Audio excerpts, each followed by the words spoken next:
అమరావతి గురించి, అమరావతి గొప్పతనం గురించి, అమరావతిలో అద్భుతాల గురించి రకరకాలుగా వివిధ వేదికల మీద చాలా గొప్పగా మాట్లాడే చంద్రబాబు నాయుడు గారైనా, వాళ్ళ టీం అయినా ఒక్క విషయంలో మాత్రం చాలా ఫ్లాప్ అవుతున్నారు అన్న విషయాన్ని వాళ్ళు కనీసం పరిగణలోకి కూడా తీసుకోలేదు. వాళ్ళు ఫ్లాప్ అవుతున్నటువంటి విషయంలో పరిష్కారం వెతుక్కోకుండా అమరావతిని అద్భుతంగా తీర్చిదిద్దగలుగుతారు అని చెప్పి ఆశించడం నిజంగా అత్యాశే కావచ్చు. అసలు ప్రభుత్వం ఏ విషయంలో అయితే ఫ్లాప్ అవుతూ ఉన్నారో దాని మీద దృష్టి పెట్టి పరిష్కారం చూపించాలి. అమరావతి అంటే ఏదో ఆ ప్రాంతంలో భూములు ఇచ్చిన వ్యక్తులదో, లేకుంటే అక్కడ భూములు కొనుక్కొని మనకు కోట్ల రూపాయల కోట్లు రిటర్న్స్ వస్తాయని చెప్పి ఆశిస్తున్న వ్యక్తులదో, వీళ్ళది కాదు అమరావతి అంటే. వీళ్ళది మాత్రమే కాదు, రాష్ట్ర ప్రజలందరిది. అటువంటప్పుడు రాష్ట్ర ప్రజలందరినీ కూడా ఈ విషయంలో ఏకతాటిపై తీసుకురావాల్సిన అవసరం ఉంది.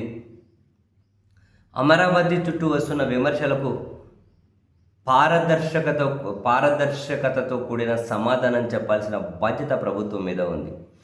ఎప్పుడైతే వీటన్నిటి నుంచి ప్రభుత్వం తప్పించుకోవాలని చూస్తుందో అప్పుడే ప్రజలందరినీ ఈ విషయంలో ఏకం చేయలేదు. ప్రజలందరి విశ్వాసం లేకుండా అది అద్భుత నగరంగా తీర్చిదిద్దాలి అనుకోవడం ఖచ్చితంగా అత్యాశనే అవుతుంది. ఇప్పుడు తాజాగా కూడా అనంతపురంలో ఒక సమావేశం జరిగితే ఆ వేదిక మీద నుంచి మాట్లాడినటువంటి ప్రొఫెసర్ రామచంద్రయ్య గారు ఆయన చాలా కీలక విషయాలు లేవనెత్తుతున్నారు అమరావతి చుట్టూ. అండ్ మళ్ళీ రెండో విడత భూములు తీసుకోవడం, 5,000 ఎకరాల ఎయిర్పోర్ట్ అనే దాని మీద. అసలు అమరావతి అనేది అటర్ ఫ్లాపు, ఆ కాన్సెప్ట్ వర్కౌట్ అవ్వదు, వ్యతిరేకించే హక్కు నాకు ఉంటుంది అని ఆయన చెబుతూ అసలు 5,000 ఎకరాల ఎయిర్పోర్ట్ ఏంటి?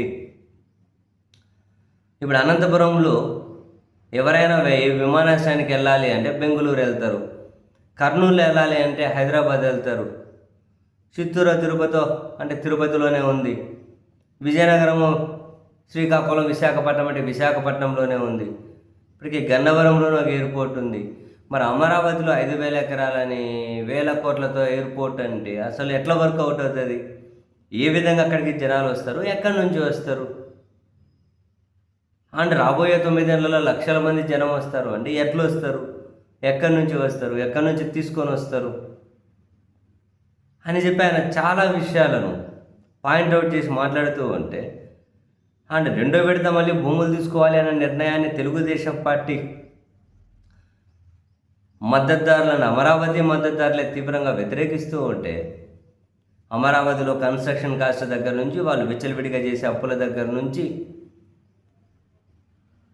ఇప్పటికీ వాళ్ళు అమరావతిని కాన్సెప్ట్ మొదలెట్టి 12 ఏళ్లలో ఏం జరిగింది అన్న దగ్గర నుంచి ఎంత పెద్ద చర్చ జరుగుతూ ఉంది. జనాల విశ్వాసాన్ని పొందకుండా, జనాలను అమరావతితో కన్విన్స్ చేయకుండా, కనెక్ట్ చేయకుండా అక్కడ అద్భుతాలు సాధించగలుగుతామని ప్రభుత్వం కనుక భావిస్తే అది ఇంపాసిబుల్. జనాలందరినీ ఈ విషయంలో కన్విన్స్ చేయడంలోనే ప్రభుత్వం విఫలం చెందింది. ఇప్పటికీ కూడా వాళ్ళ ఫ్లాప్ను కంటిన్యూ చేసుకుంటూ వస్తూ ఉన్నారు.